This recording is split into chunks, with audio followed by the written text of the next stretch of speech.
Pero hay un texto de Aristóteles que tiene que ver con la concepción de la ciudad, de la polis. No lo vamos a leer aquí, los he dejado porque por si lo queréis utilizar o si alguien luego quiere comentar algo.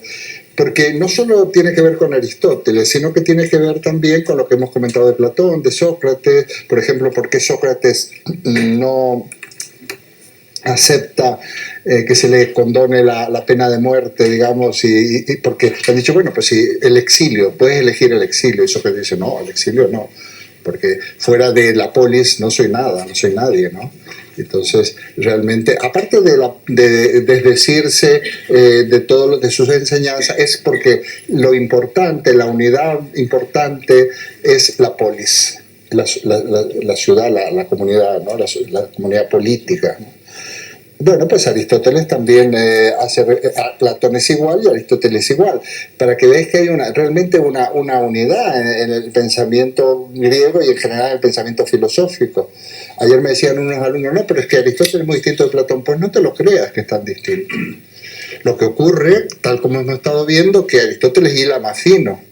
Es decir, a ver, ¿qué es la idea? ¿No? Cuando hablábamos de la idea en Platón, estas ideas son como las verdades que están en nuestro interior y que las habíamos olvidado al encarnarnos en un cuerpo. Entonces, sin embargo, Aristóteles avanza más y nos explica cómo se producen las ideas a través de ese proceso que le denominábamos abstracción. La clase anterior o la sesión anterior fue bastante abstracta, por cierto. Deliberadamente, vamos, no podía ser de otra manera. Entonces las construimos nosotros. Y entonces Aristóteles va a poner un elemento muy importante que es, bueno, pues las cosas, que son los seres, o las cosas materiales, ¿no? Y las ideas son la representación de las cosas. Y ya decía yo que nosotros somos bastante aristotélicos, pero nos parece normal y natural porque somos aristotélicos, pero podríamos ser de otra manera, ¿no? Es como decir, tenemos una determinada matemática y una determinada lógica. Hay otras lógicas otras matemáticas posibles y hay otras lógicas. Los que saben de esto, más que yo, lo tienen claro, ¿no? Bueno, a lo que vamos, que la concepción del Estado de Aristóteles es igual también que la de Platón. Lo importante es la polis, es la ciudad.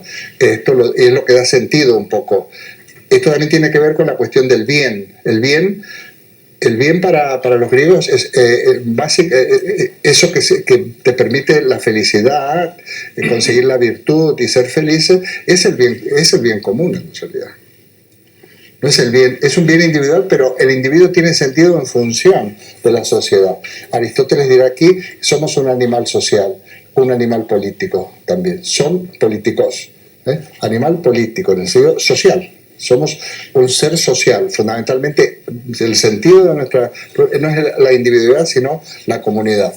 Entonces toda la concepción política griega tiene mucho que ver con esto. Es más importante la comunidad que el individuo. Esto se puede interpretar de muchas maneras, porque podríamos decir que hay como una especie de socialismo peculiar de base, ¿no? Donde aquí lo que importa es la sociedad y no el individuo. También hay argumentos, podría haber argumentos, si trasladamos las cosas hasta nuestra época, para defender al individuo. Yo creo que estamos en una época del individuo, y eso tiene aspectos positivos, negativos, pero también positivos. Yo creo que defender la individualidad ante, por ejemplo, el pensamiento único, la masificación, la manipulación de nuestras mentes, donde todos pensamos más o menos por el estilo, porque estamos verdaderamente manipulados por los medios que nos controlan los poderes, pues realmente yo creo que hay que defender la individualidad. Yo he hecho un test casi involuntario esta semana a raíz de la muerte de Fidel Castro, de lo que pone la gente. Más, de mis contactos de Facebook se decantan en función de los comentarios o la ausencia de comentarios, porque es interesante. A ver quién se atreve a poner un comentario positivo. Bueno, negativo es muy fácil porque además te los dan hechos, ya están hechos los comentarios negativos, porque son tan malos y tan demagogos y tan digamos, populistas, parece que es terrible eso, y todas estas cosas, que es facilísimo, que les pongo un comentario negativo, decir, no hay libertad, no hay. Sin embargo, es curioso, ¿no? Es curioso. Un país donde no hay analfabetismo, tiene una sanidad que es puntera, donde a lo mejor, en fin, a ver, ¿a qué le damos importancia, ¿no? Entonces, bueno, hay que tener una cierta...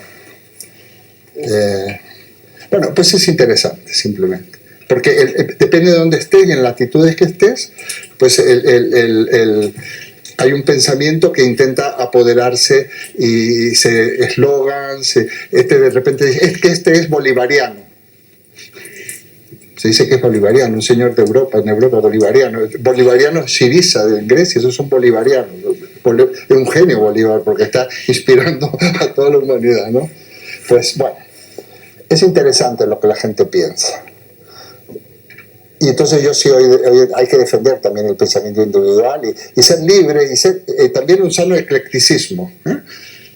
¿Por qué no vamos a aceptar lo bueno de unas cuestiones y lo bueno de otras? No hay por qué ser uniforme, ¿verdad? No hay por qué ser dogmático, no hay por qué seguir una determinada doctrina.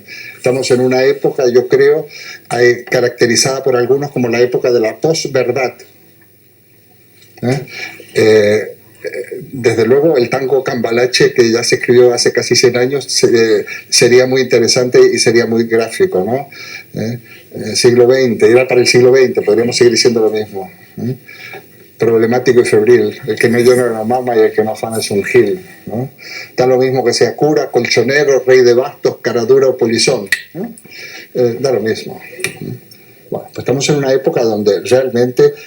¿Y cuál es la única solución? Ayer lo veíamos con estas otras personas. Bueno, tener un pensamiento propio, ser libre, poder tomar las decisiones. Para esto hacemos estas cosas, ¿no? Por eso estáis aquí, por esto estamos aquí, porque entre todos nosotros estamos construyendo la verdad. Fijaos cómo las verdades se construyen, a la medida que nos vamos entendiendo, en la medida de que vamos señalando cosas y a ver cómo las vemos, nos vamos aproximando posturas, pero no para pensar igual, sino para decir, oye, esto yo no lo había pensado desde esta perspectiva, ¿no? Nos han engañado muchísimo, muchísimo. Le decía yo a mis alumnos, ayer son un poco más jóvenes, otros un poco más jóvenes, pero son ya adultos, decía, el primer engaño, no os preocupéis que hay otra vida, con lo que no se va a conseguir aquí ya lo vais a decir, pues primer engaño, porque después te vas a llevar un chasco cuando veas que no veas nada, entonces ya ese es el primer engaño, y a partir de ahí, ¿cuántas cosas, no? nos han ido metiendo en vena prácticamente? Y nunca es tarde para darse cuenta.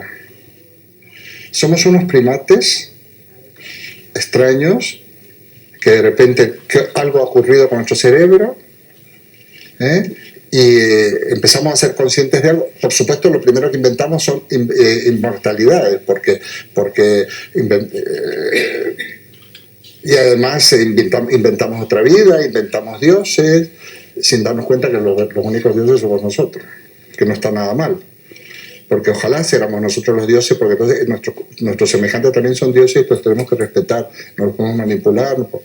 Entonces, si nos han engañado mucho esto, tenemos que tomar conciencia de todo es malo, todo lo que tiene que ver con los instintos, con las pulsiones son malos, ¿verdad? Es terrible entrar en la cultura y en la sociedad, porque, claro, nos sentimos culpables de casi todo, de querer dormir la siesta, de querer comer, de la sexualidad, de montones, era pecado todo. Era pecado, y para algunos lo sigue siendo, y eso deja un fondo, ¿no? Parece que está como relacionado con algo que es negativo. Triunfan aquellas ideas de que, los pecados de la carne, retirarse del mundo, privilegiar no sé qué cosa, mortificarse el cuerpo, para no tener tentaciones. Yo he conocido gente con silicio metidos en lo han enseñado a todos así del muslo.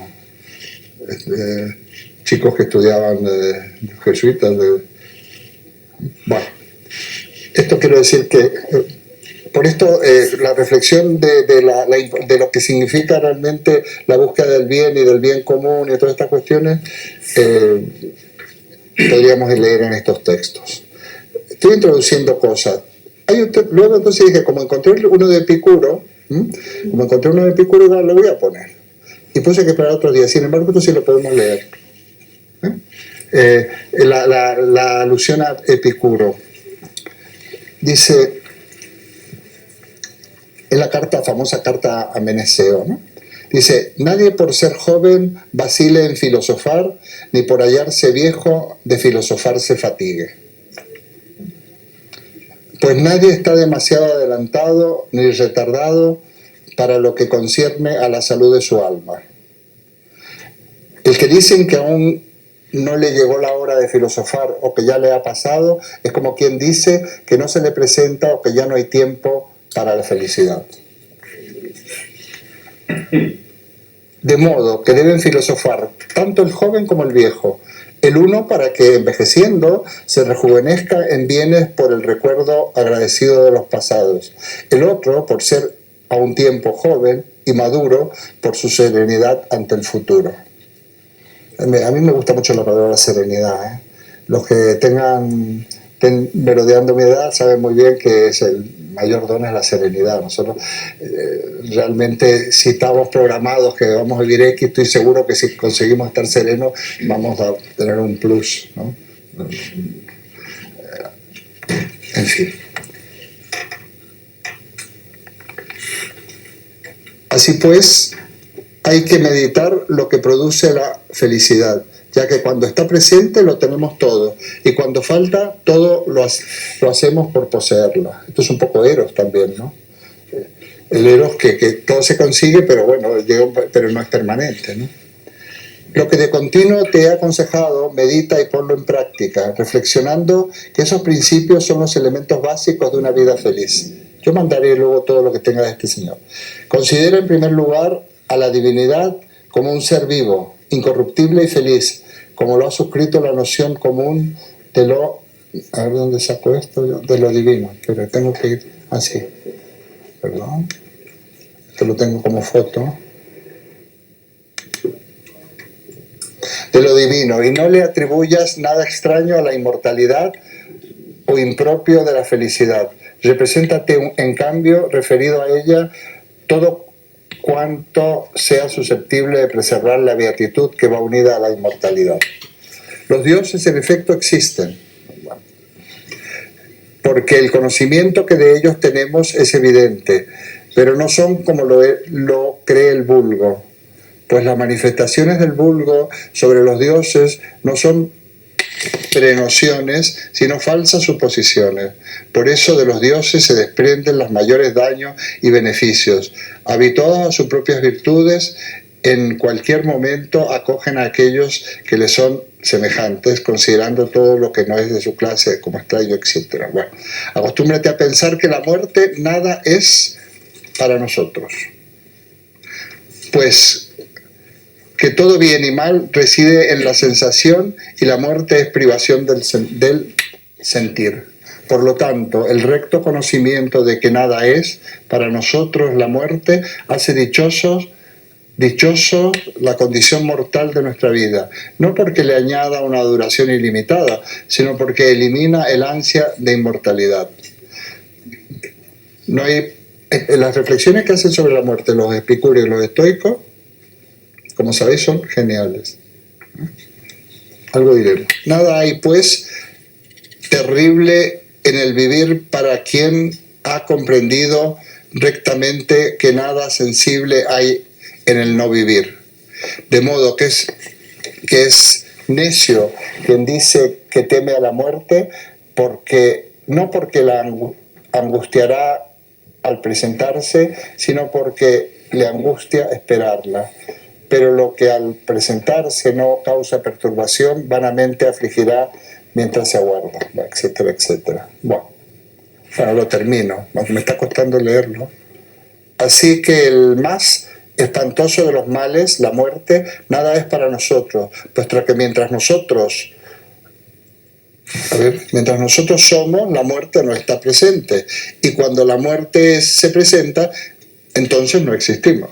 Esto me parece clave, ¿eh? O sea, cuando estamos vivos, estamos vivos. Y cuando estamos muertos, se acabó. O sea, es que es interesante esta cuestión de la muerte, porque yo creo que le damos más importancia del que tiene. Cuando estás vivo, aprovecha que estás vivo.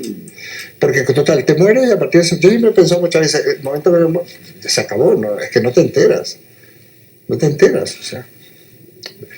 Porque lo único que tememos en todo caso con la muerte es Yo pienso en lo siguiente, por un lado, perder cosas, por ejemplo, de repente estás sano y piensas que te vas a morir, dices, bueno, pero si yo quiero seguir viviendo, a mí me gusta, estoy rodeado de gente que quiero, lo que vamos a perder.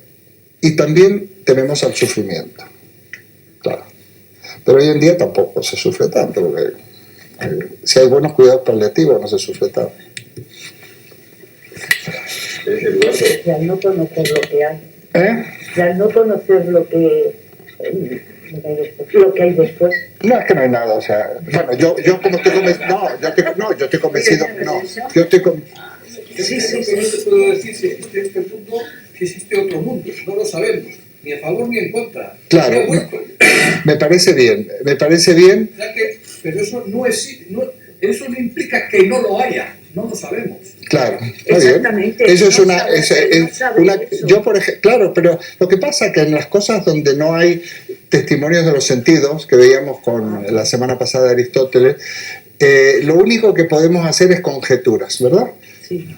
Entonces es lo que Ortega le llamaría creencias, conjeturas.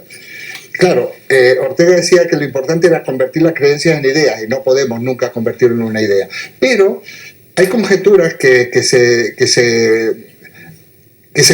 digamos, hay gente, como acabas de decir, que efectivamente no lo sabemos. Y está esas actitudes tan sensatas de la duda cartesiana, la duda metódica que era Verón, puede ser como que no. Luego, sin embargo, hay algunos que están súper convencidos de que hay otra vida y otros que no la hay.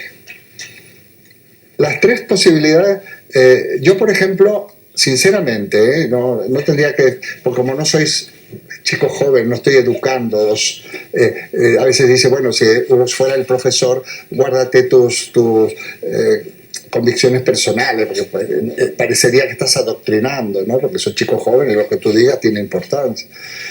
Pero como somos adultos, yo por ejemplo estoy convencido que no hay nada, pero convencido, pero es una creencia, no lo puedo demostrar. Perdona, ¿te llamas? Sí, para dirigirme a José Manuel. Entonces, yo personalmente, ¿no? Pero no escandalizo a nadie, ni a nadie, cada uno es dueño de sentir lo que quiere. A los chicos jóvenes sí, no hay que decirle, es mejor no decirle, Dios no existe, porque se lo toman muy en serio y a lo mejor es bueno que sepan, o al revés, ¿no? Pero sí, yo estoy convencido de que no hay nada. Sinceramente, porque como empezamos a desmontar la famosa doctrina platónica y neoplatónica de que la muerte es la separación del alma y el cuerpo, porque si no, ¿de qué? Yo respeto, sí. Es que los científicos, conforme los avances científicos se van desarrollando, pues se creen muy ufanos, es decir, que la partícula más elemental del momento, que parece ser que es el bosón, no se le eso se lo he oído yo a uno, no se le ha aparecido Dios. Ahora, no significa que Dios no exista porque no se le aparece. Por supuesto. Ese es el tema. Hay una broma, una especie de chiste que no fue tan, no sé, algunos lo toman como chiste o no. Cuando Gagarin viene del espacio, dice, yo he estado en el cielo y no he visto a Dios por ninguna parte. Entonces algunos, muy cortitos, dicen, ya está, es la prueba, no lo he visto en el cielo, cuando el cielo es una metáfora, clarísimamente. Nunca sabremos, yo creo que Gagarin, que sería una persona inteligente, porque era un astronauta, lo habría dicho de una manera irónica, ¿no? Pero hay gente que lo tomó al pie de la letra. Bueno, claro. A ver, la ciencia incluso muchas veces está impregnada de este pensamiento, de estas creencias, ¿no? Yo tengo una amiga y una colega mexicana precisamente que está escribiendo un libro sobre del pensamiento mágico animista al pensamiento racional. Entonces sostiene la tesis de que nosotros estamos impregnados ya ancestralmente de pensamiento mágico animista, ¿no? Y entonces no siempre nos guiamos, pero además porque es casi constitutivo, tenemos esa tendencia a lo mágico, a este pensamiento animista o simbólico o mítico, como lo queramos llamar, ¿no? Y entonces, bueno, y hay hasta tal punto que en Estados Unidos hay museos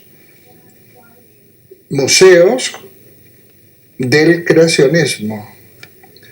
del creacionismo, así como entonces que demuestran, porque claro, el creacionismo pues, es muy importante para los mormones, por ejemplo, y para otros grupos religiosos que además son muy poderosos, y ahí tienen museos con restos fósiles, con organización de que demuestran que Dios ha creado el mundo. Bueno, es un tema muy interesante, pero lo que está claro es que sí, hay gente que dice, bueno, no sabemos lo que va a venir del... Pero yo creo que yo, por ejemplo, estoy más tranquilo porque no va a venir nada. Yo, cuando he dicho que no sé lo que habrá, efectivamente es la duda. Hay algo, no hay nada. Perfecto, me parece bien. Eso es lo que es. Muchísimo más fácil sería pues creer o demostrado perfectamente, oye, mira, que cuando te mueras te vas a ir al paraíso. ¡Oh, qué bien! ¿No? Pero de esa duda es la que yo creo que inquieta con la muerte. Sí. De decir, ¿y luego qué? A ver, la duda es muy interesante porque nos hace libres. Si lo tuviéramos todo totalmente garantizado, a ver, ¿verdad? Nos permite, porque fijaos qué interesante, por eso yo quise ampliar un poco este seminario, porque quiero dar Kant, ¿no? Y quiero dar algunos autores. Entonces, basado siempre cuando nosotros, el tema de la libertad de la acción, cuando decidimos algo, la distinción que hace Kant entre la crítica, la razón práctica, que es la razón moral en el sentido de costumbre, ¿no? Y la razón teórica, digamos, siempre, cuando yo tomo una decisión teórica, o sea, racional, científica, tengo que basarme en unos hechos y en unas demostraciones, porque si no digo un disparate. Pero cuando yo tomo una decisión práctica, decisión moral, siempre estoy apostando. Toda decisión práctica es una apuesta, pero práctica es desde elegir a la señora con la que te vas a casar, o comprarte un coche, o un ordenador. O sea, claro, cuando tú te vas a comprar un ordenador, pues que si yo tengo, vamos a suponer, para gastar, vamos a suponer, no sé, 500 euros. ¿Qué es lo mejor que me puedo comprar con 500 euros? Hago un estudio, lógicamente, pregunto, me informo. Ahí digamos que hay una parte racional, pero llega un momento que decido. Y es una apuesta siempre, porque me puede salir mal. Incluso decido cuando no me decido.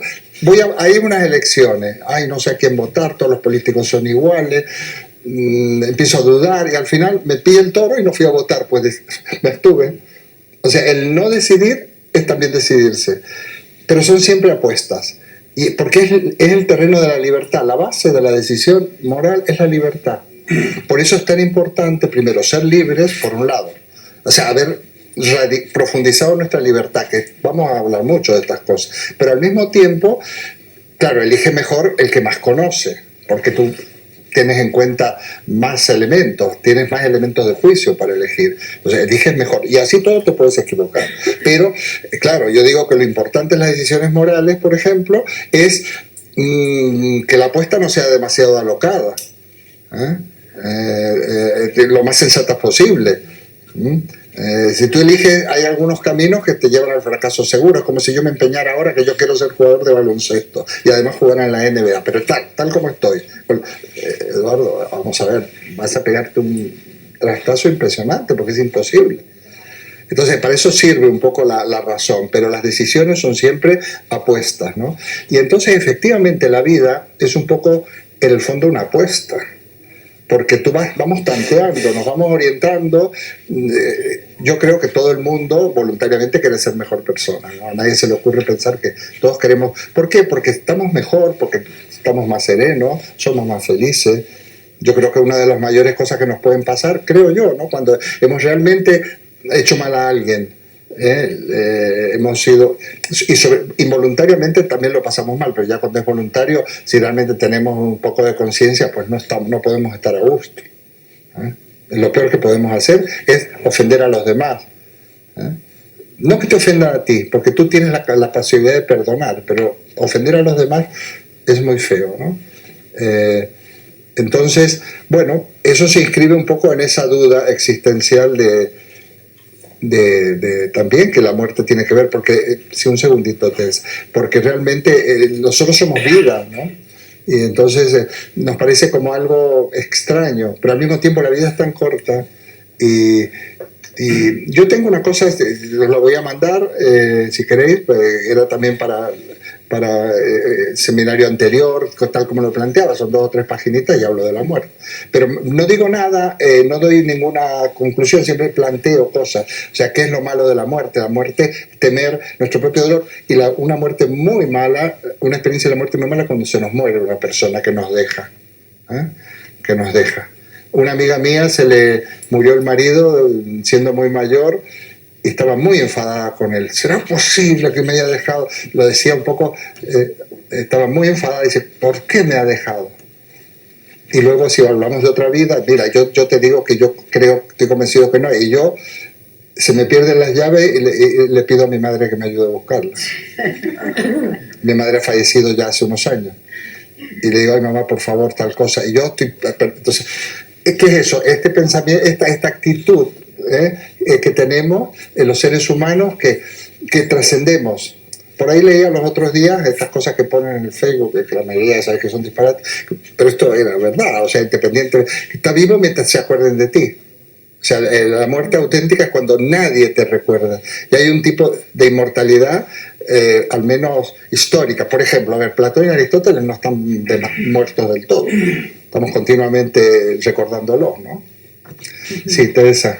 Sí, yo quería hacer 2 apreciaciones. Yo primero era comentar que respecto a tratar el tema de la existencia de Dios, a mí personalmente, claro, por supuesto, no me parece especialmente interesante. Ajá. Lo digo porque siempre se va a partir de 2 estructuras de pensamiento, que no van a llegar a ninguna síntesis, no van a llegar a encontrarse. Son paralelas. Uno cree y cree, y uno no cree y no cree. Y entonces, pues, va a intentar casi convencer al otro. Pero no hay un diálogo, no hay un debate en donde se vaya a intentar llegar a una síntesis. Entonces, la duda, pues, hombre, dudar de lo que racionalmente es imposible de demostrar, a mí personalmente no me interesa tener esa duda. Porque es un pensamiento mágico animista que todo el mundo tenemos. De acuerdo. Que todo el mundo tenemos en otros aspectos. Respecto a la muerte, yo personalmente no la tengo miedo, digo así de claro. Y lo que me da rabia es no vivir, no disfrutar. Claro. En el momento en que no disfrute, no quiero estar. O sea, y desde luego que la universidad ha hecho precisamente un curso, va a hacer una conferencia sobre esto. Yo voy a dejar escrito mi esto de vida, contando y preguntando a mis hijas, a tal o cual, pero yo no tengo ningún interés después de muerto de nada. Entonces, pues, dudas, repito, hablar de, pues, nunca. Yo he visto en la televisión teólogos que traen a teólogos y a pues formalistas o materialistas dialécticos.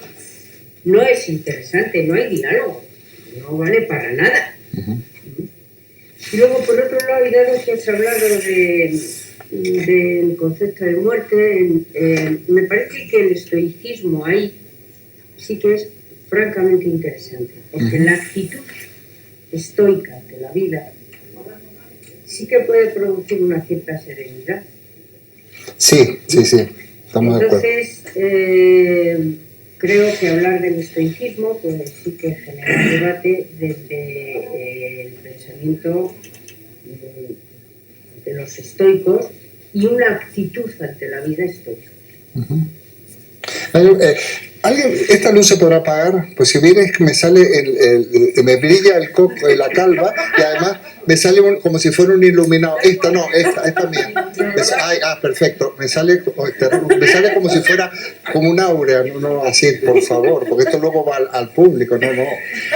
Yo tengo pelo, ¿no? Bueno. Muy bien. Sí, estupendo. No, estoy pensando incluso a ver si estoy dudando si me hago rastas. Precisamente un tema que me parece crucial, que es la confluencia de cristianismo y filosofía. Perdón, solo Sí. es decir, yo estoy hablando de decir, Dios está en toda la filosofía, por lo tanto, el tratarlo no es, porque además está claro. Yo estoy hablando de la discusión de su existencia, Sí, no sí, sí, de que a través de la historia de la filosofía, pues hombre, hay Sí, distintas religiones que han pretendido, que quieren pues manifestar la existencia de toda una religión que viene muy bien para mantener a la humanidad, pues además, pues eso, ¿no?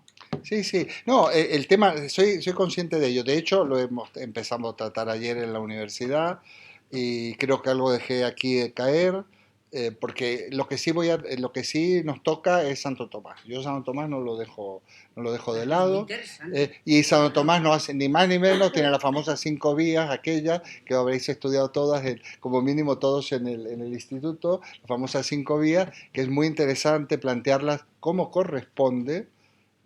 Cómo corresponde, y yo no invento nada, cuando digo cómo corresponde, ateniéndose a los textos originales. Y veréis que hay una diferencia entre cómo se tradujeron y lo que realmente pretendió Santo Tomás.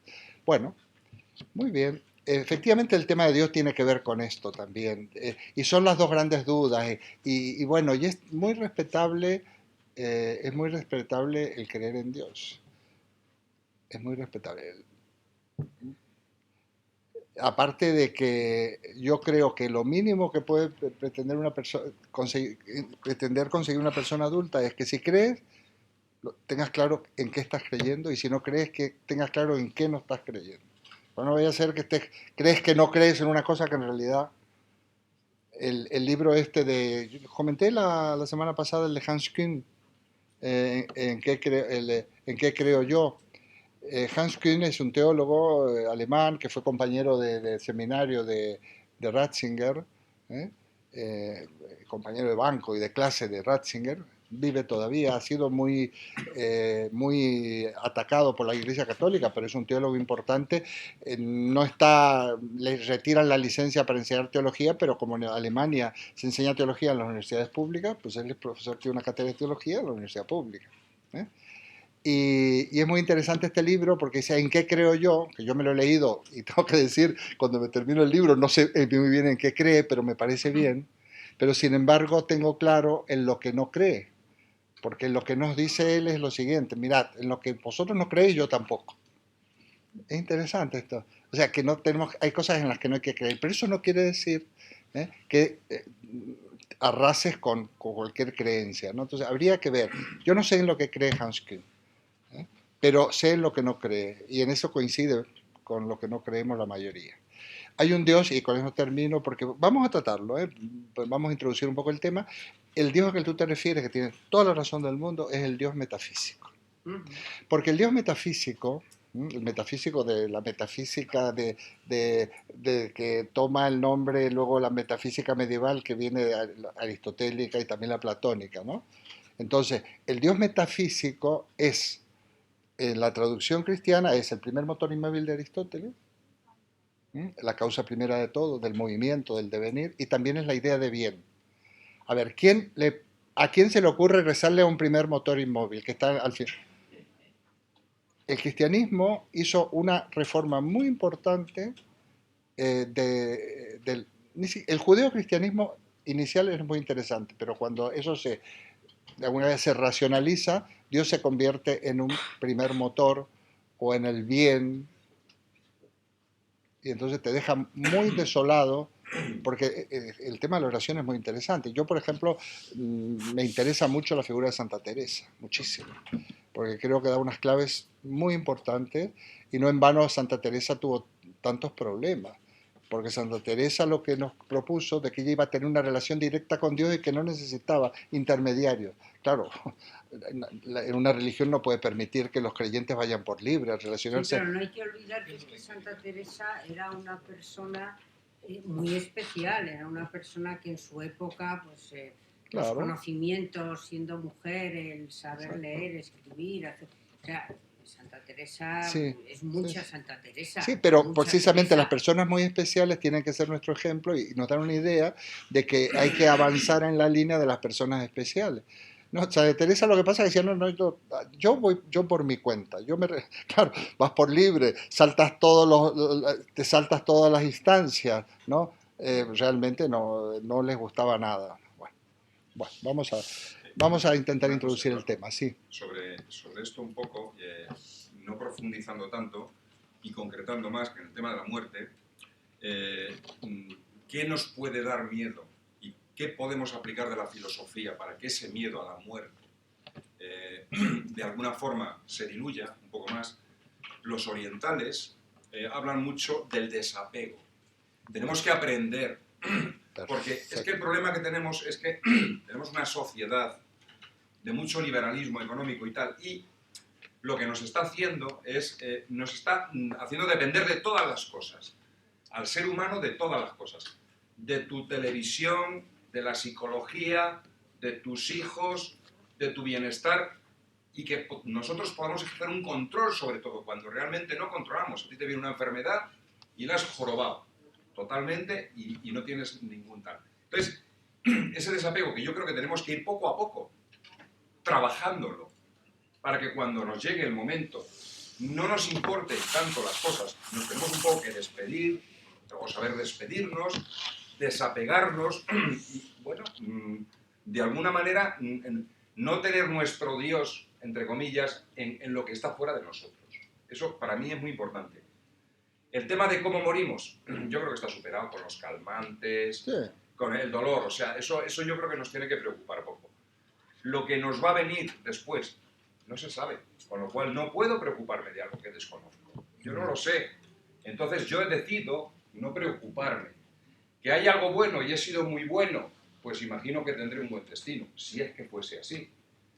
Pero yo no me preocupo por lo que va a venir. Lo que sí me preocupa es la forma, aquí, estando en vida. Y creo que la filosofía me da claves de cómo poderme desapegar de lo relativo, porque todo es relativo, es decir, el capitalismo, tal, todo eso es relativo. Entonces, ¿yo cómo me puedo desapegar? Y para mí esa es la clave fundamental, para ir con tranquilidad a cuando me toque el momento de. Ya está. Bueno, ¿veis cómo lo bueno de todo esto es que yo no soy necesario? Sinceramente, porque en todo caso me toca, porque estar aquí en el frente, de plantear unos temas, de señalar cosas, porque fijaos, estamos construyendo, mira, de verdad, yo estoy contento, creo que estamos enfocados porque lo que dice es exacto lo que, o lo que ha dicho Teresa, o lo que ha dicho el amigo, exactamente lo que hay que decir, lo que ha dicho Marisa.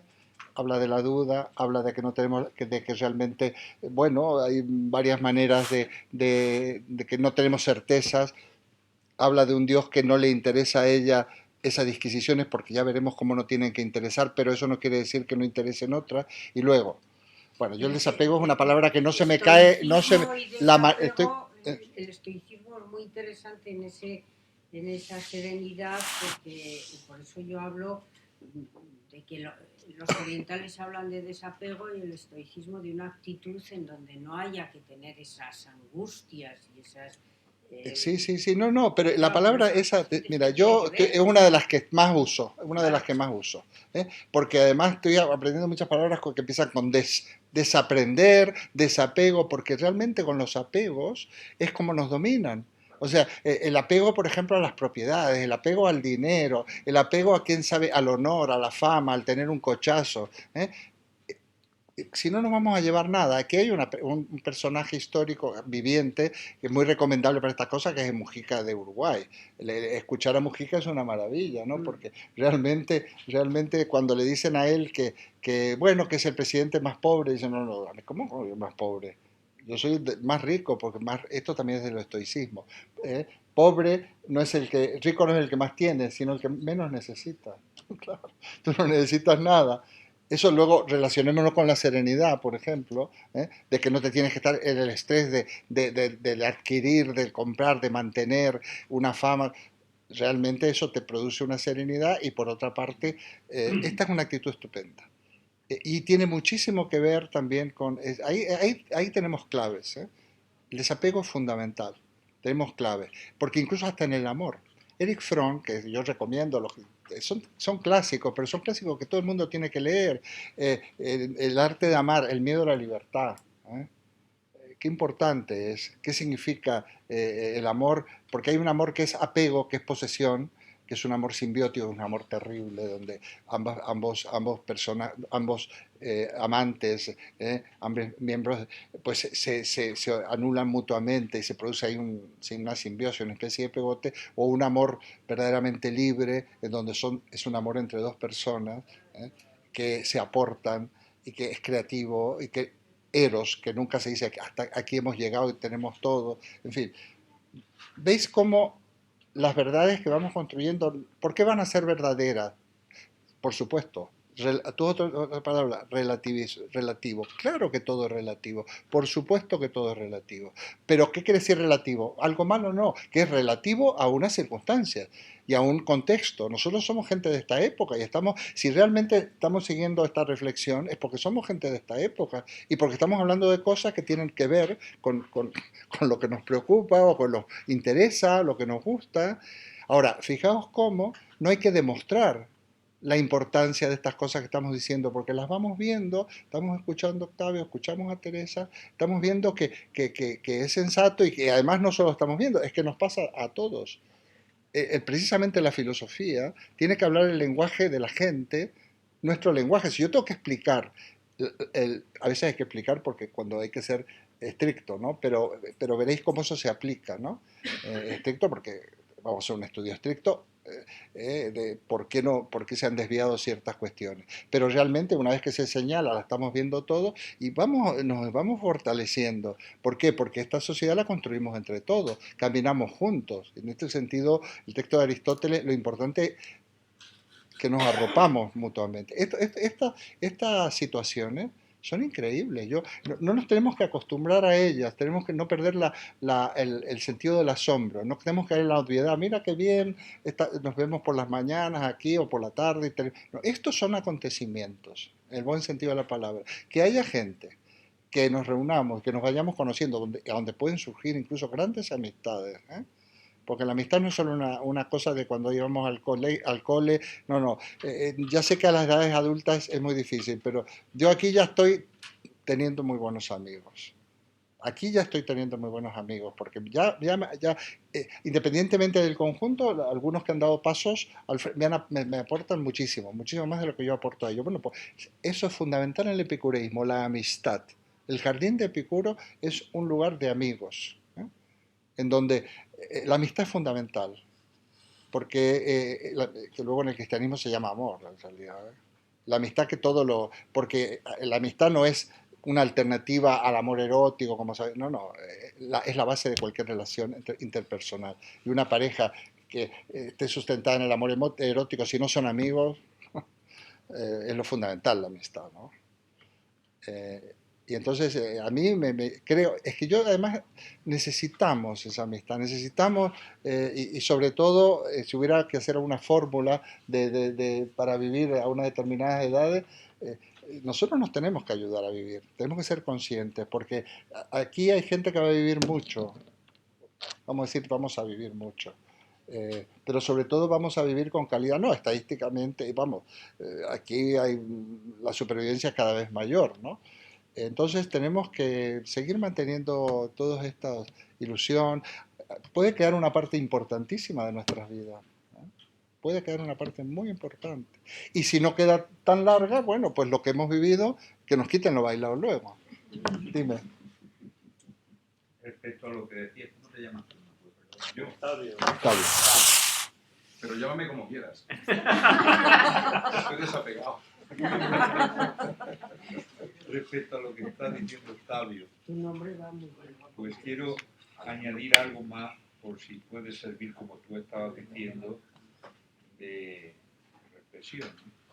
Y es que la filosofía realmente, si nos sirve para la vida, es porque nos cuestiona y porque nos hace pensar y porque utilizamos un método de introspección, ¿no?, a la hora de analizar hechos, emociones, sentimientos, etc. esto que estás diciendo, o que has dicho, es algo propio de la filosofía budista, ¿no? Ricard, este señor que publicó esta obra yo lo estoy leyendo ahora y me está haciendo reflexionar muchísimo. ¿Quién, perdona? El monje y la filosofía. Bueno, pues estoy leyendo otra obra de él y le comentaba el otro día a Pili, estuve con ella, que a ver Marisa. si conocía. A Pili Y yo. Hernández, que la conozco y es amiga mía, como dice él, con la cual tengo ciertas reflexiones y ciertas cosas. Muy bien. Pues que es una obra muy interesante en cuanto que fomenta ese método introspectivo, ¿no? Que nos hace caer en la cuenta. Y sobre todo lo que más me está ayudando, lo digo por si queréis echar mano, es a gestionar algunas reflexiones y algunas emociones. Yo soy muy esclavo de mis emociones porque no las domino. Y muchas veces hay que echar mano del pensamiento y decirle alto. Tú no puedes llorar ya porque tienes primero que pensar a ver por qué lloras. O tú no puedes sentir esto o querer a este, alto, ojo, alto. Bueno, en definitiva, no me enrollo. Lo que quiero deciros, en definitiva, es que también he descubierto algo importante. Y es que el querernos a nosotros mismos conlleva un egoísmo tremendo. Siempre buscamos, como decía Machado, pues sin encontrar, y sin embargo en esa búsqueda es donde está la riqueza, ¿no? Lo que he descubierto, como os decía, era que buscar la felicidad, para mí, ese egoísmo a ultranza no es válida, esa felicidad, si no está en un plan altruista. Si esa felicidad yo no la quiero para los demás, esa felicidad que yo busco, apaga y vamos, porque es un egoísmo. Totalmente de Hasta ahí acuerdo. estamos de acuerdo. Totalmente de acuerdo. Ahora, buscando la felicidad de los otros es cuando yo realmente descubro esa felicidad. Eso es algo que tenemos que ir descubriendo cada uno. No te puede venir de fuera, sino que haciendo esa introspección, como decía al principio, conseguimos. Lo que pasa que yo creo que va una cosa al mismo tiempo de la otra. O sea, que cuando tú, por ejemplo, tienes un mal día, ese día no quieres a nadie. Y cuando tú, digamos, vas encontrando la serenidad, entonces empiezas a querer más a los demás. Y es eso que se dice a veces de que uno tiene que estar bien para ayudar al otro. Si no estás bien, no puedes ayudar al otro. O sea que al final, claro, todo está mezclado. Lo mismo que, por ejemplo, cuando hablabais de desapego, pues yo suelo citar mucho un artículo que leí de Antonio Gala sobre el miedo, que se lo cita muchas veces.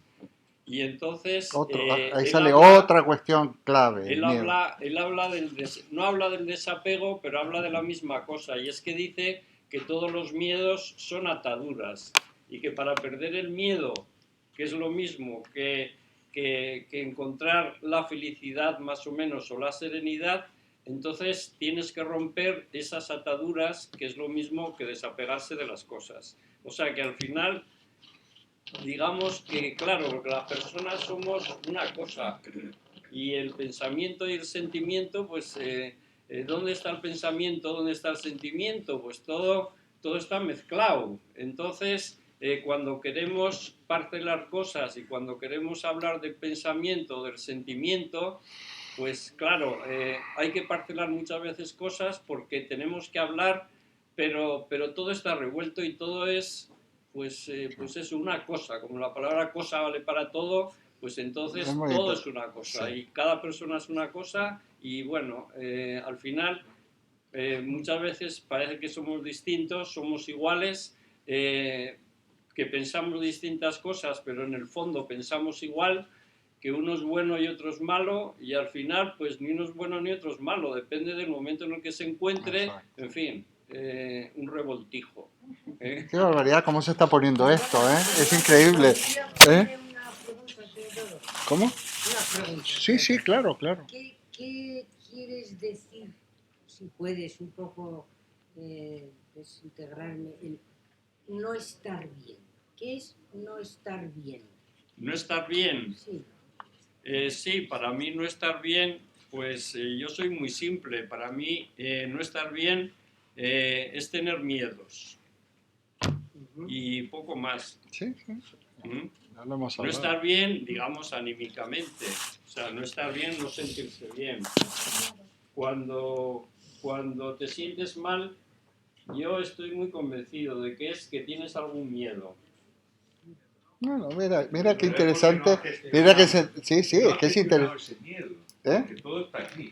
Claro. O que De tal forma que sientes, si que tú- sientes el miedo. ¿No? ¿Y crees Es muy, que, muy interesante, cuando me ocurre parece eso. eso no puedes ayudar? Cuando tienes miedo, Sí. eres un tío muy desapacible y muy desagradable Y para no los hay, demás. no hay formas más simples, más sencillas, más de momentos de ayudar a otros, de plantear actividades que no sean solo meterte en ti mismo. ¿Crees que no es posible? Te pregunto, ¿eh?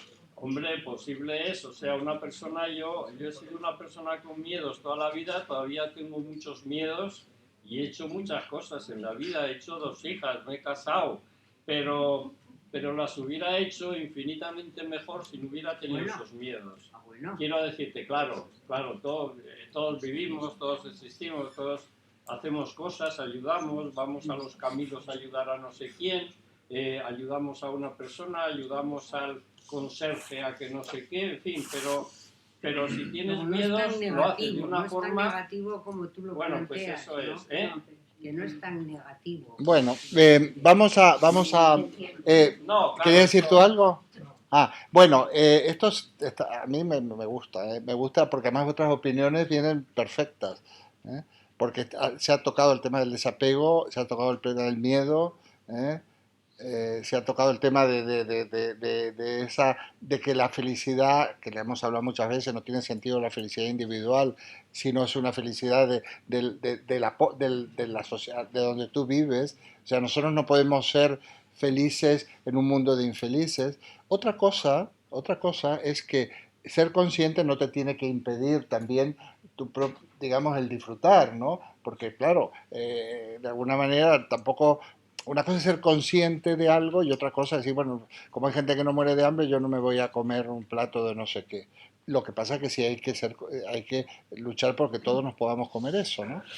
En cualquier caso, esto también lo conocemos. En un mundo de gente infeliz no se puede ser feliz.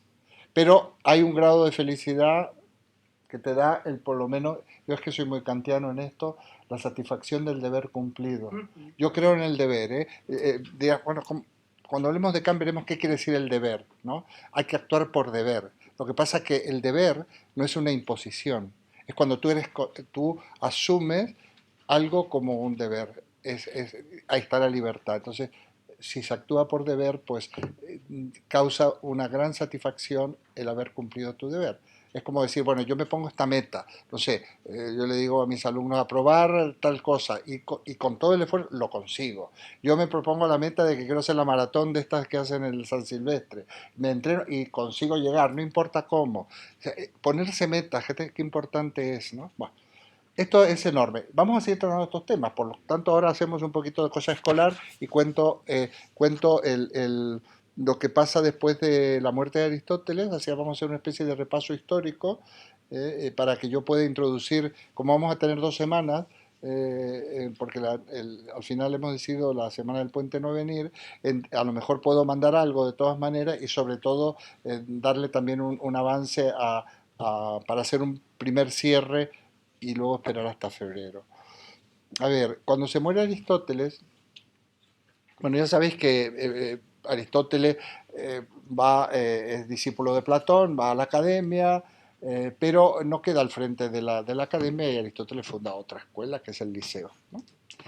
El Liceo de Aristóteles, Aristóteles completa mucho el pensamiento platónico lo perfecciona, ¿no? No son antagónicos.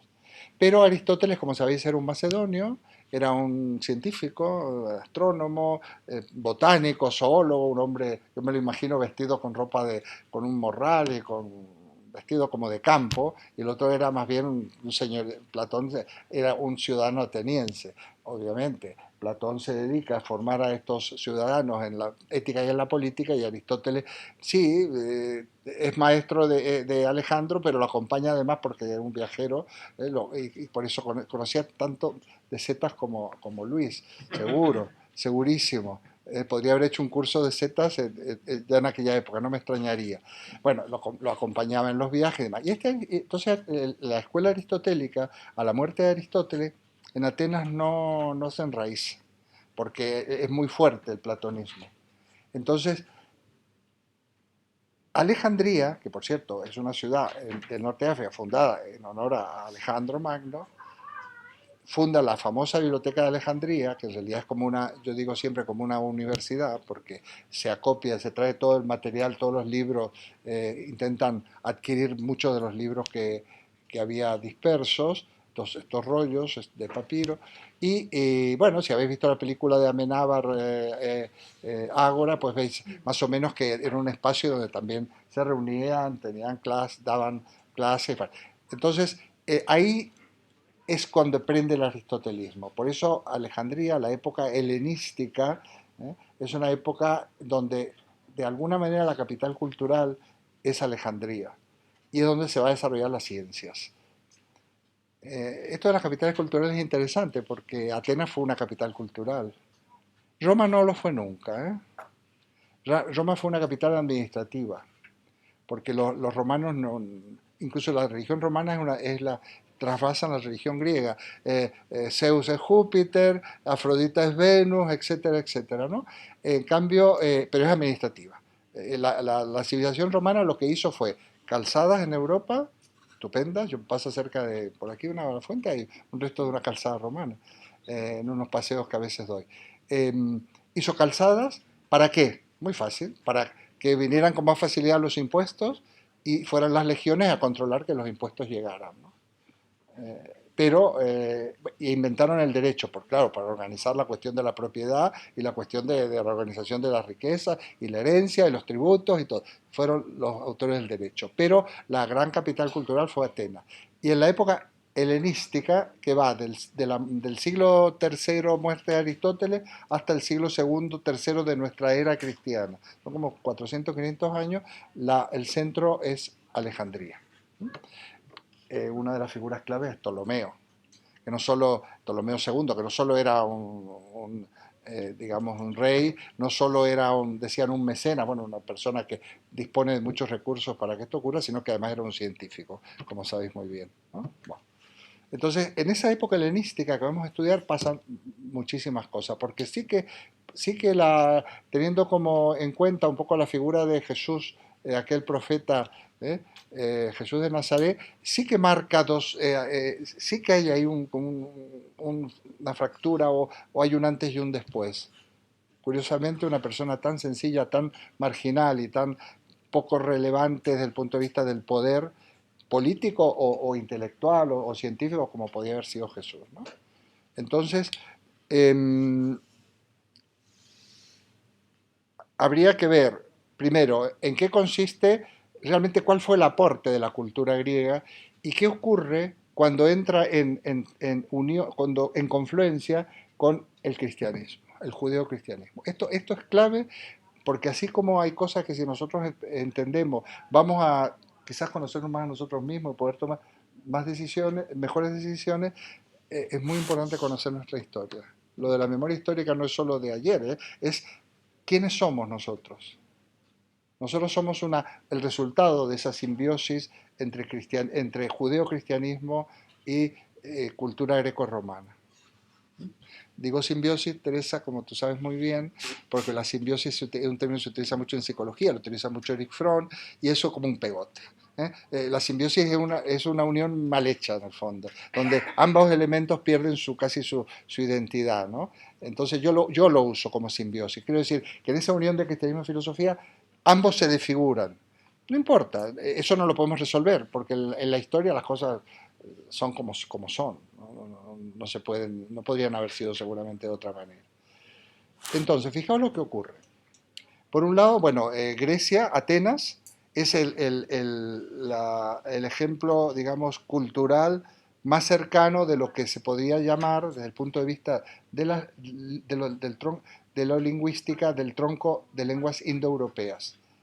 O sea, sería como la cultura indoeuropea, civilización. Que digo lenguas porque en el nazismo, por ejemplo, se hablaba de los arios, de los indoeuropeos, de los semitas, como si fueran razas, ¿eh? Y eso es un concepto que está completamente fuera, abandonado. No existe el concepto de raza. Hay que hablar de variedades, pero no, ni siquiera raza negra o raza blanca, no, ni siquiera. Bueno. Este tronco indoeuropeo, que en realidad, como su nombre indica, viene de la zona de la India, y la lengua más antigua de donde salimos unas cuantas es el sánscrito. Es importante, porque luego la lengua es una manera de representar el mundo, eso es importante. Bueno, entonces ahí viene la cultura griega. Y resulta que, sin embargo, el judeo-cristianismo es cultura semita, lengua semítica, que son actualmente los judíos y los árabes. Tan enfrentados que están, pero son semitas, son lenguas semíticas. Entonces, esa cultura semita y esa cultura indoeuropea. Los indoeuropeos en Europa, ciudad de Mileto, Atenas, tienen una característica de que fueron pueblos sedentarios, ya que se instalan, que la economía es la agricultura digamos, necesita de que se hagan ciudades, que la gente viva ahí.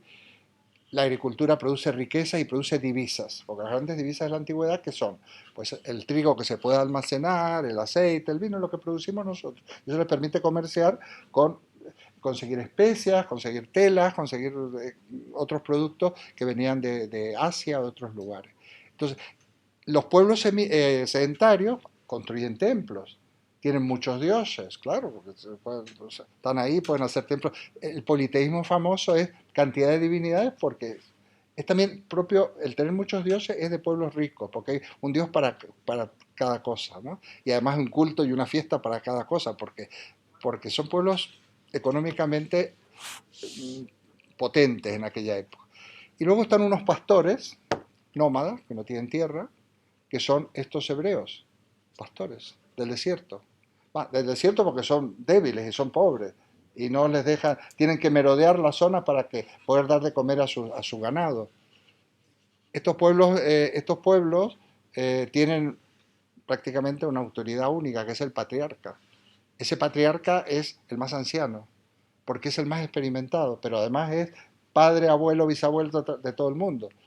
No solo imparte justicia, sino es el que dice, oye, vamos ahora a ir por este lado, a llevar nuestro ganado, y ojo, no nos fiemos de esto, porque esto es buena gente, o de estos no lo son, porque nos van a esclavizar, etcétera, etcétera. Entonces son pueblos de pastores, nómadas del desierto. Es interesante, estoy merodeando el tema, pero es que aquí hay mucho. No es raro que estos pueblos sean monoteístas. ¿Por qué? Porque ellos tienen una figura preponderante, que es el patriarca. Entonces, ¿quién es Dios para ellos? Un superpatriarca, incluso un señor casi un anciano, aunque ellos no lo nombran, ¿eh? Ellos no nombran a Dios, ni los judíos, ni los cristianos, ni los musulmanes nombran a Dios, ni lo representan, ni lo nombran. Esto veremos por qué es. Los que lo representan y lo nombran son los griegos, los indoeuropeos, para que luego vayamos viendo qué fue lo que triunfó en nuestra religión. Bueno. Visión del tiempo. Vamos a dar ejemplos. Por ejemplo, para los griegos, eso está presente en el mito griego, en los escritores como Homero, como Hesíodo, el tiempo es circular, porque como no hay tiempo, todo está, no hay principio, es circular, es cíclico. Los famosos ciclos de eterno retorno, por ejemplo, de los que habla un autor contemporáneo que se llama Mircea Eliade, representado por las ruedas del destino, la parca que mueve las ruedas del destino. El destino se dice moira en griego, la importancia del destino, además un destino implacable que niega la libertad individual. Vito de Edipo, al padre de Edipo le dicen, mira, vas a tener un hijo que te va a matar y que va luego a tener relaciones incestuosas con tu mujer, que es su madre. Edipo, el padre lo manda a matar a Edipo, manda a un esclavo que lo mate. El otro se apena, hay muchas versiones, y lo abandona. Lo recoge una familia de campesinos. Lo va a criar, lo va a educar, y cuando Edipo va al oráculo le dice, vas a matar a tu padre y vas a tener incesto con tu madre. Y entonces Edipo se horroriza y se va, los abandona.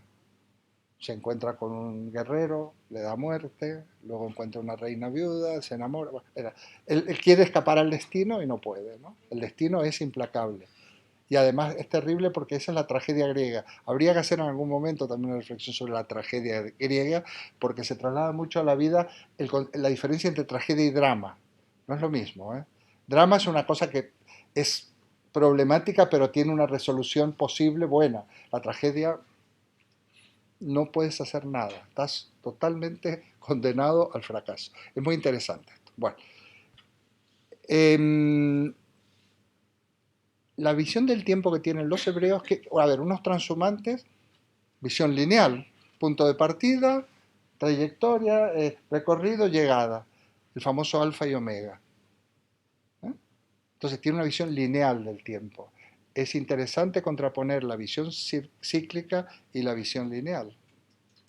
Y el resultado que va a dar después en Occidente, estos son esquemas, ¿eh? Lo importante de estos esquemas es que sirven para entender algo, cuando uno lo entiende, lo tira a la basura, lo lleva a la papelera. Y curiosamente por eso se podrá decir, yo por lo menos lo veo bastante bien eso, como nuestra concepción del tiempo es dialéctica, que es como espiralada, es circular pero al mismo tiempo avanza, ¿no? Bueno, a veces las cosas se repiten pero nunca se repiten de la misma manera.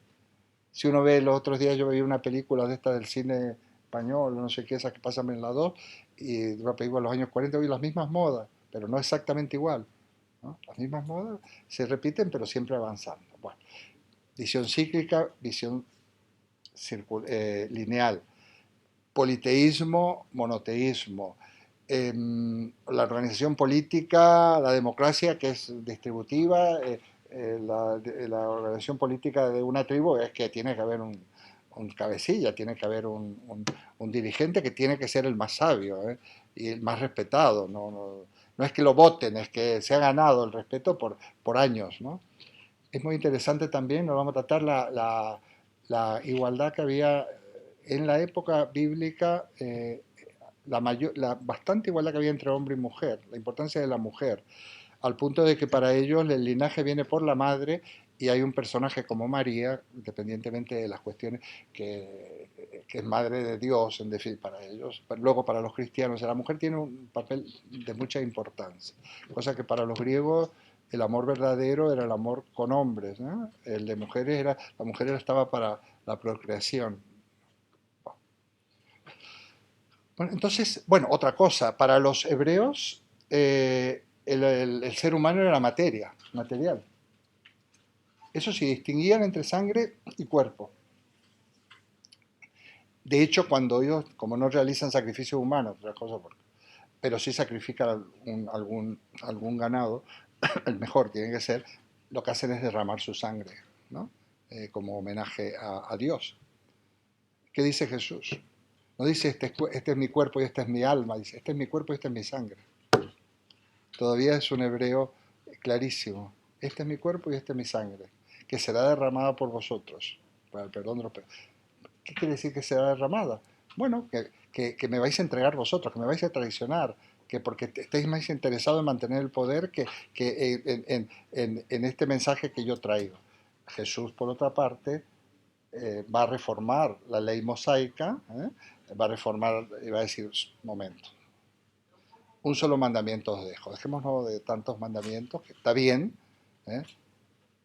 amamos los unos a los otros. Bueno, pues esto es increíble. Ya vamos a hablar de esto. Entonces, a lo mejor encontramos unos resquicios para plantear los temas religiosos. A mí siempre yo digo, el que crea mejor y bien, y el que no crea que sepa en lo que no cree. Y a lo mejor hasta cree, ¿En qué? Pues por ejemplo en el amor, que no tiene por qué ser un Dios metafísico. ¿Eh? Fijaos que, como curiosidad, que los textos, ya sabéis que la Biblia tiene muchos autores y se escribió en varios idiomas. Se ha escrito en arameo, en hebreo, en el Nuevo Testamento San Juan escribe en griego, por ejemplo, por eso dice, la gente no entendía nada. Cuando se explicaba en latín, se quedaban, y ahora que lo dicen en castellano, menos. El verbo se hizo carne. ¿Qué querrá decir el verbo? Se hizo carne. No, el verbo es la traducción de logos. Está escrito en griego, el logo. ¿Y qué es el logo? Pues la razón, el ser, el sentido, el fundamento. O sea, lo que tiene sentido se hizo carne. Quiere decir, aparece en el hombre. Esto es muy importante, la importancia que le va a dar al hombre esa rama o esa reforma del judaísmo. Independientemente de la cuestión técnica, teológica, de que si es hijo de Dios, no. Lo importante es que hay una divinidad en el hombre, se hace carne, el ser, lo que tiene sentido es el hombre, es el ser humano. El verbo se hace carne, el logos. Esa es la palabra que utiliza San Juan, logos. Bueno. Cuando se hace las tablas de la ley, estas que recoge Moisés y demás, es un contrato de vasallaje entre Dios, entre un rey y sus. Entonces, Dios promete algo y el pueblo dice, bueno, yo le voy a, pero vosotros tenéis que cumplir con esto. El estilo literario es el mismo que hacía cuando estos reyes a un pueblo decía, bueno, mira, te voy a proteger, nadie te va a atacar, pero tú me tienes que, no sé, dar una parte de lo que produzcas, en fin, hay unas cláusulas. Bueno, esas cláusulas están escritas exactamente en el mismo lenguaje jurídico que estaban aquellas alianzas. De hecho, se llama alianza. Ya sabéis que hay una primera alianza, que es la alianza con Abraham, de Dios con Abraham, y hay otras alianzas, la de Moisés es una alianza, y la nueva y eterna alianza es cuando mandaría a Jesús. Esa es la alianza definitiva. Bueno, ¿qué quiero decir con esto? Que ellos siempre hay una tensión. Esto no es religión, ¿eh? Tampoco es filosofía, esto es historia del pensamiento, historia de la cultura.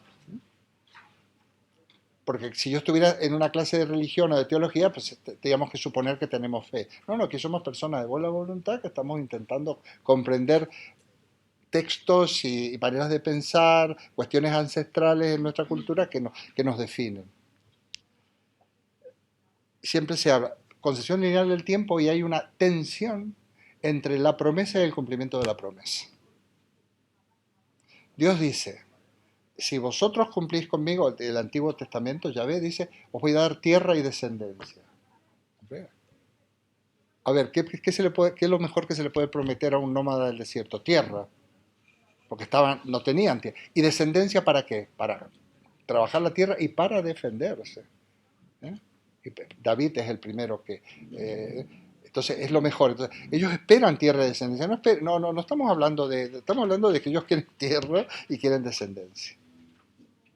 Y entonces se habla siempre de que hay la tensión entre la promesa por parte de Dios a su pueblo y el cumplimiento de esa promesa. Y eso marcaría ese carácter lineal y esa expectativa histórica de esperar ese omega, ese fin, que no es necesariamente el fin del mundo solamente. Luego en el Apocalipsis, entonces salen otro tipo de cosas, pero estamos en la época de los evangelistas y bueno, es muy interesante el sentido de progreso que tiene este pueblo semita, que son los hebreos. Va a pasar lo mismo con los árabes, que luego va a aparecer, ¿cómo es Mahoma, pero los árabes, y sería muy interesante analizar el papel de los árabes, porque nosotros, el máximo del pensamiento árabe de todos los tiempos, del medieval, pero de todos los tiempos, está en España, Averroes. Córdoba, Granada, aquí se da lo máximo, era lo más avanzado que hay. Y realmente qué pena, ¿no? Que los expulsamos, porque claro, los que venían del norte, que eran bastante bárbaros y bastante guerreros y demás, pues arrasan con una cultura impresionante, que es la cultura árabe, española, que tiene sus características. Bueno, pues este tipo pero estas dos culturas se encuentran. ¿Cuándo se encuentran? Bueno, los cristianos, por alguna cosa que habría que meditar más, pensar más despacio, se difunden por todo el Imperio Romano. Y curiosamente, se convierten al cristianismo tanto gente muy humilde, esclavos, como señores, ¿eh? Gente importante. El Imperio Romano, que es muy legal, nunca persiguió a los cristianos, ¿eh? Esto lo dice Hollywood. Y como es Cecil DeMille y Charlton Heston, no persigue a los cristianos. Dice, bueno, ¿y entonces? ¿No se los comían los leones en el Coliseo?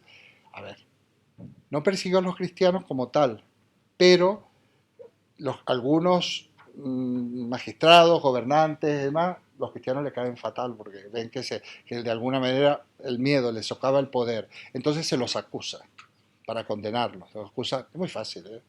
Ateísmo. No rendían culto a los dioses oficiales. Los dioses que a los romanos les importaba un bledo, ¿eh? Porque la religión romana no es religiosa, es una religión casi folclórica. Bueno, es que atacaron, es que suponían una amenaza para el imperio. Exacto. Primero por eso, porque ellos negaban la existencia del panteón romano, solo querían un dios único. Y además, precisamente los primeros emperadores romanos cultivaron el culto a la divinidad. Lo tenemos en Mérida, hay estatuas a Augusto, divinizado, y entonces, claro, atacaban a los dioses romanos. Exacto. Entonces Nerón ya empezó a perseguirlos, por eso, Sí, sí. Suponían ya un ataque al Estado romano. Exacto. Y, no, y sabes que además, no, y para colmo nos acusaban de ateísmo, claro, porque era ateísmo los dioses. Luego, acusación, esto está documentado. Antropofagia, canibalismo. Claro, se reunían a comerse el cuerpo y beber la sangre de un señor. Sabían que no era verdad, ¿eh? Pero como había que... también se acusa de cosas falsas a gente que se los quiere meter preso o que se los quiere perseguir. Porque como tal no estuvo proscrito, porque los romanos dieron libertad religiosa, porque lo único que les interesaba a los romanos que llegaran los impuestos, ¿eh? Y estaban todos los, claro, estaban todos, dejaban los mejor porque ponían orden, ¿eh? Ponían orden en las distintas colonias suyas, pues dejando a los jefes y a las religiones locales. Muy bien. En un determinado momento, sí. Además, en eso sí que es así. Yo he leído un libro de historia del Imperio Romano de Warren Gibbon, que es del siglo XVIII, que es casi de las mejores historias escritas, ¿no? Y hay un capítulo dedicado enteramente al cristianismo, donde pone en su época un escándalo sorprendente, porque viene a decir que en todo este lío de las persecuciones no fue cierto. Las persecuciones que hubo a los judíos, a los cristianos, era porque no pagaban los impuestos. Sí, claro, y cosas... Sí, siempre, no, y siempre fueron, no, y lo mismo pasó con los judíos, exactamente. Ahora bien, en el siglo II hay un librito muy interesante que supongo que ya estará en las bibliotecas, que se llama Los padres apologistas griegos del siglo II, a los que les gusten las curiosidades del libro, de un tal Ruiz Bueno, S.J., sacerdote jesuita, editorial Bach. Papel Biblia, precioso libro, bilingüe, griego-castellano. ¿Qué eran los apologistas? Los defensores. Eran abogados defensores. Porque, claro, a los romanos se les hacía juicio, iban defensores. Por ejemplo, San Justino, Atenágoras y otros. Bueno, estos defensores ¿quiénes eran estos? Eran gente formada, digamos, serían abogados, gente formada en el derecho, pero eran formados en la filosofía greco-romana. O sea, ellos habían sido gentiles. Gentiles es el no creyente, ¿no? Le llaman gentiles, le llamaban los cristianos a los no cristianos, y hoy en día los judíos, por ejemplo, llaman gentiles. Siguen llamando gentiles a los que no son judíos. Y entonces estos empiezan a defender a estos acusados cristianos, tanto individualmente como escritos alegando ante los poderes públicos. Eso está publicado, ¿eh? Se conserva esos documentos. ¿Por qué hago alusión a esto? Porque esta gente empieza a explicarle a la gente culta y conocida de filosofía y todo, a los magistrados, a los jueces, no, pero si esta gente no son ateos, fíjense ustedes que Dios es como la idea de bien de Platón, y como el primer motor inmóvil de Aristóteles, van digamos, traduciendo la doctrina para hacerla potable y aceptable por parte de los poderes, con toda la buena voluntad, ¿eh? Decir, bueno, no, si no son, esta gente no son ateos, y esto no, esto del cuerpo y la sangre, bueno, van explicando el dogma, y al explicarlo, hacen un trasvase a la mentalidad griega, grecorromana, que es lo mismo. Ellos mismos son gentiles que luego se han eh, convertido. Un ejemplo muy interesante posterior es San Agustín, que San Agustín se hace cristiano de grande, y es un platónico. Es como si, mira, aquí habréis hablado del pensamiento oriental. Cualquiera de vosotros que quisiera seguir el pensamiento oriental, me parece estupendo, pero no dejaríais de ser de aquí y por lo tanto se produciría un mestizaje, ¿no? Porque claro, no es lo mismo ser budista en el medio de quién sabe dónde, del Tíbet, que ser budista en Tres Cantos y no digamos nada, no es lo mismo, porque tenemos teles, mandamos el WhatsApp con el texto que vamos a comentar, haríamos un mestizaje que no es malo, ¿no? Pero simplemente que no se puede ser completamente, el origen te marca. Entonces, así se va produciendo el trasvase entre la filosofía griega y al cristianismo. ¿Qué ocurre? Que es más potente la filosofía griega, porque además es mucho más potente. Y entonces, al principio hay discusiones muy importantes donde los primeros cristianos decían que ellos no eran como los gentiles, ellos no aceptan el alma ni la inmortalidad del alma. Porque la Biblia lo que decía es que el hombre se muere y Dios lo resucitará, porque para eso es Dios. Dios es Dios, pero se muere. En cambio, si se empieza a hablar de alma, esa alma tiene que esperar en algún sitio, los griegos te lo dan, porque entonces tienes o vas al limbo, o vas al purgatorio, tienes que esperar al juicio final. Interesante.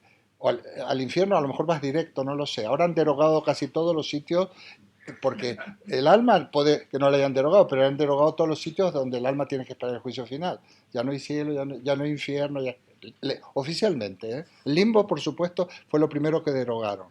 Estaba lleno de niños, pobrecitos, no sé dónde habrán ido a parar el limbo.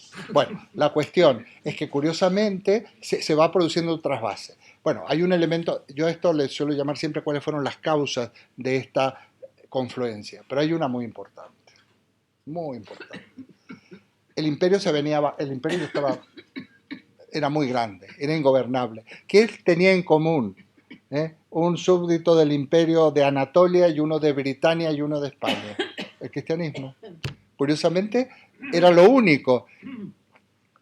Fue un golpe político. Es decir, cristianismo es la religión oficial del imperio. Ahí sí que la prohibieron. Ahí dijeron se acabaron las otras. Ya no hay libertad religiosa. Película de Amenábar. Que aquel clérigo tremendo de un fundamentalismo, un dogmatismo brutal. Y entonces, cuando se produce ya el trasvase, la oficialización, es cuando oficialmente se vertebra en una religión, esa religión adquiere un andamiaje, una estructura, una arquitectura de la filosofía griega, todo viene fenomenal porque ya veréis Santo Tomás, el primer motor inmóvil es Dios, Dios también es infinitamente bueno, la idea de bien platónica, etcétera, etcétera. Y entonces eso hace que el cristianismo llegue a nuestros días y probablemente también sí, que el cristianismo lleva esto y en parte apoya también a un determinado tipo de filosofía, pero que hubiera llegado quizás de alguna manera. Hubo un concilio por allá por el año 300 y pico, me faltan los datos, donde por fin se aprueba que la cuestión del alma, pero no estaba aceptada. Bueno, pero ¿qué ocurre? Que subyacen grandes contradicciones. O sea, nosotros somos resultado de una mala unión. No importa, siempre son malas o no tan malas, pero de una mala unión. Por ejemplo, la cultura indoeuropea es una cultura del pólemos. Pólemos quiere decir guerra. No solo porque todo lo explican como la lucha entre contrarios, el día y la noche, el movimiento de reposo, etc. Es una cultura del pólemos y del progreso económico, del progreso material, de la conquista. La cultura, por ejemplo, las culturas orientales no son eso. Un monje budista, lo que pasa es que ahora está la globalización ha avanzado mucho, pero un monje budista a lo mejor hace 30 años vivía exactamente igual que hace 2000 años. porque para ellos la noción de progreso es progreso espiritual, no progreso material. Los que somos de progreso material y nos cargamos el medio ambiente y contaminamos y ojo que podemos terminar destruyendo todo esto por un afán de un crecimiento desmedido, consumo, producimos cantidad de chatarra, de porquerías, de plásticos, de todo, bueno, somos nosotros. Y esto es indoeuropeo, esto es de conquista, esto es imperial, no solo Alejandro, sino otros ¿cómo es? ¿Cómo es? Y Filipo, bueno, no, y aquellos, Darío, todos aquellos, ¿no? ¿Cómo eran los asirios y los persas y todos estos? Entonces, ha habido en estos imperios, siempre ha habido, no en manos el saludo romano, son imperios militaristas. ¿Eh? El Alejandro, el romano, luego el cristiano germánico, las cruzadas, luego los fascismos, los nazismos y cosas por el estilo. Pero los árabes también han tenido imperio, ¿no? ¿Eh? Los musulmanes. Es un pueblo nómada en origen. Los musulmanes, claro, luego los musulmanes también, no, porque lo que pasa es que los musulmanes hacen hay se llama una confluencia, muy buena intervención, judeo-cristianismo, filosofía, y luego hay una confluencia islam-filosofía. Lo que ocurre es que los cristianos adoptan fundamentalmente el platonismo y los musulmanes el aristotelismo. Por supuesto. Se produce la misma confluencia. E incluso los judíos, porque por ejemplo nosotros tenemos Maimónides, a este otro, ¿cómo se llama? Maimónides, que es español, que es judío, él también introduce el aristotelismo y también parte del platonismo. Es lo que se conoce con el nombre de la escolástica medieval, la árabe, la judía y la cristiana. No, es que se hacen ocurre el mismo proceso. El mismo proceso que pasa con los cristianos. Y de hecho, Santo Tomás se nutre de Averroes, que está más avanzado en algunas cuestiones, está muy avanzado, ¿no? Porque Santo Tomás conocía el árabe. Sí, por supuesto. Entonces, esa cuestión imperial. Y también hay en Oriente, ¿eh? No digo que sean los suyos. En Oriente también, no digamos de la China. No, claro que hay. Eso sería otro tema. Y lo hay también en América, ¿eh? A ver, pregúntenle a los que sojuzgaban los aztecas o a los que sojuzgaron los incas, que no era una cosa menor, ¿no? Pero bueno, para que veáis que, por un lado, por ejemplo, la noción de la importancia del alma, lo negativo del cuerpo, el retirarse a las órdenes monacales, ¿eh? Es un poco un sálvese quien pueda, típico de la época helenística, cuando te retiras al jardín, porque el jardín de Epicuro es un poco con lo que nos puede pasar a nosotros. Yo a veces comparo. Nosotros de alguna manera decimos, bueno, está pasando todo lo que está pasando, tenemos unos políticos, hay unas situaciones, no gobiernan los mejores, no son los mejores, no hay una aristocracia, esto no se puede decir, ¿no? Pero quiero decir, el gobierno de los mejores no son los mejores los que gobiernan. Sin embargo, y a veces nos meten en unos líos y en unas situaciones tremendas, pero nosotros tenemos que seguir adelante. Y esto es una especie de jardín o de estoa, es una especie de apartarnos, pero que no es un apartarnos, porque tenemos que seguir viviendo y tenemos que, en aquella época pues, también se reunían y se unían. Entonces, pero hay una parte negativa, que es decir, despreciamos los males del cuerpo, los pecados, en fin, y empieza ahí toda una situación que está en las bases también de nuestra cultura, ¿no? Bueno, esto es un tema enorme. Esto nos lleva a que en un determinado momento pues, se va a producir algo que se llama filosofía cristiana y aparece el famoso tema, que lo voy a dejar planteado y que creo que ahí sí tenemos que aclararlo. Esto es un antecedente de razón y fe. Razón y fe. Tú decías perfectamente, hay temas que son, la razón no puede llegar a establecer o no establecer la existencia de Dios, o el tema de Dios, o de otra vida, y está la fe. A mí, la razón estamos hablando todo el tiempo. Hemos hablado del logos, hemos hablado del episteme, hemos hablado de Parménides, hemos hablado de Aristóteles, ahora toca hablar de la fe. No importa, no voy a dar una clase de religión, ¿no? Ni de catecismo, pero toca hablar de la fe. Y la pregunta que tendríamos que responder, a mí me gustaría mucho, es ¿qué es la fe? La razón sabemos. ¿Y la fe? ¿Qué es?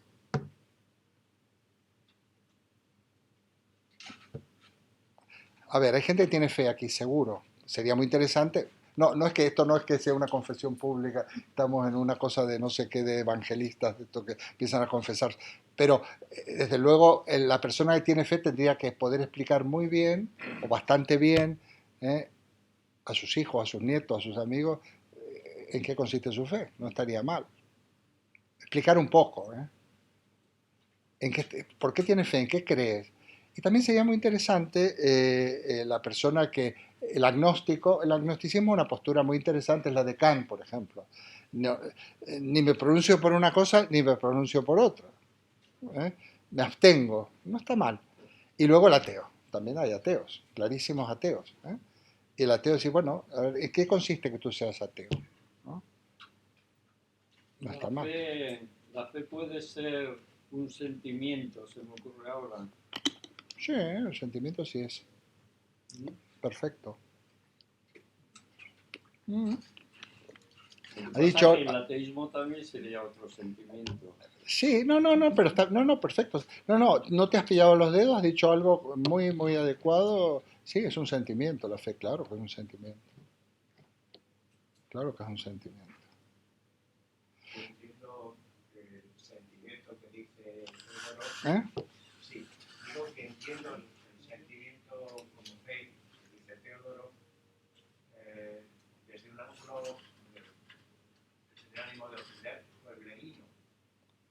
Una palabra que cada pueblo, y antes entendámoslo, cada pueblo está fresca. Que Teodoro es pueblerino. ¿Eh? No, sí. Tenemos contactos con distintos pueblos muy limitados.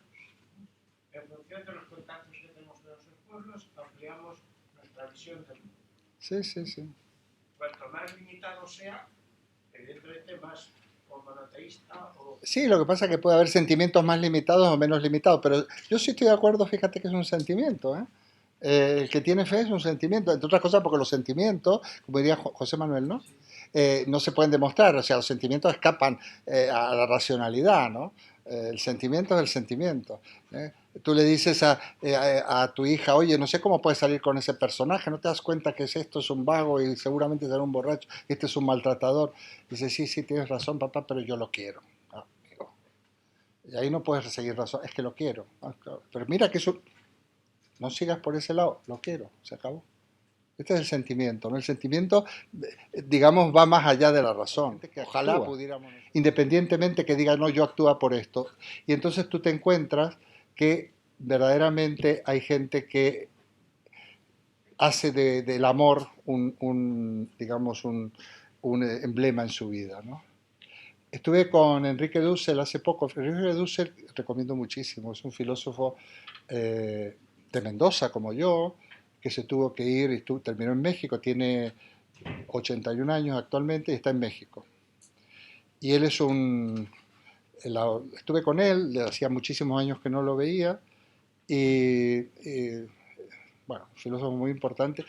El filósofo que más cita el Evangelio, la Biblia, tal, de toda la historia de los filósofos, de todo, en todos sus libros, ¿quién será?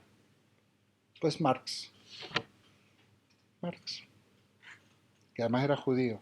Marx hay un montón de citas bíblicas y de planteamientos bíblicos. Fijaos que es la utopía marxista, la utopía marxista que va más allá que la polis griega, la sociedad comunista como utopía, una sociedad que de cada uno va a requerir, cada uno va a aportar según sus posibilidades y va a recibir según sus necesidades, ¿no? Es muy interesante, es una utopía. ¿Cuál es el valor de las utopías? No las conseguimos, pero la utopía viene de utopos, no tiene tiempo, no tiene lugar, topo es lugar, no hay lugar, pero si nos acercamos está muy bien. Y ojo que cuando hablamos de necesidades, no estamos hablando de comer, estamos hablando de necesidades. De acuerdo que es una utopía, pero es quizás el planteamiento de sociedad basada en el judeo-cristiana, la más interesante, curiosamente. Una sociedad, ¿qué significa una sociedad igualitaria? Una sociedad donde realmente tú no tengas que trabajar de cajero de aquí del Carrefour si has estudiado dirección de empresas o psicología, los psicólogos trabajan, se ponen de moda cosas y luego no hay trabajo. Tú tienes que trabajar en lo que realmente puedes aportar y vas a recibir lo que necesitas. Claro, en el caso del marxismo, de la sociedad comunista, desaparece el salario, porque el salario implica, bueno, el salario dentro de la sociedad capitalista es una estafa, ¿no? Eh, el que procede de los medios de producción, pues se queda con la plusvalía. Pero y en el socialismo soviético, el lema era de cada uno según sus posibilidades y a cada uno según su trabajo, porque ahí no desapareció el salario, porque no se había producido la revolución completa, la revolución del proletariado completa en todo el orbe. Porque claro, cuando se produce esa revolución ya no hay policía, no hay ejército, eso sí, hay semáforos, ¿no? Hay semáforos y hay señores que te ordenan cosas y a otros, pero no es la policía como tal, como coactiva, no, ¿no? Bueno, es una utopía, ¿no? Pero es muy interesante la utopía porque realmente es una sociedad del amor. Esto puede parecer escandaloso, pero y ahí todos estos sacerdotes que mataron, pues o sea, esto se llama teología de la liberación. Gustavo Gutiérrez, este Leonardo Boff, todos estos teólogos. John Sobrino también. John Sobrino. Exactamente, John Sobrino.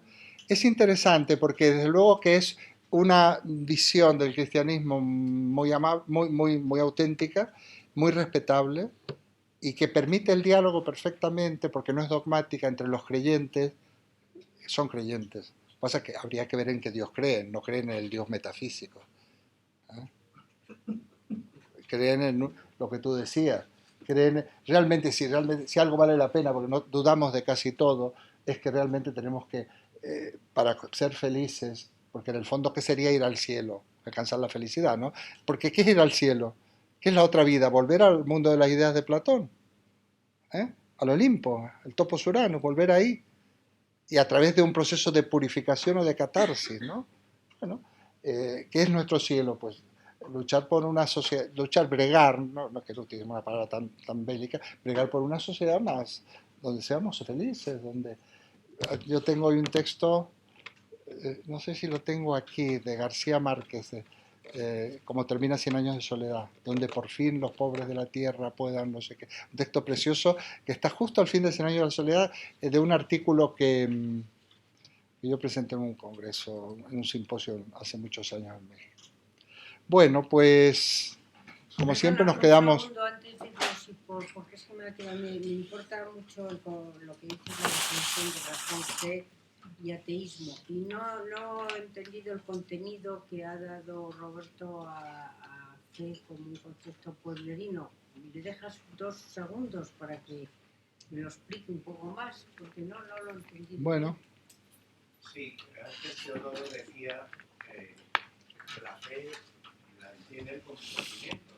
Sí. Yo, aceptando esa forma de expresar la fe, decía que entonces este sentimiento iba a depender de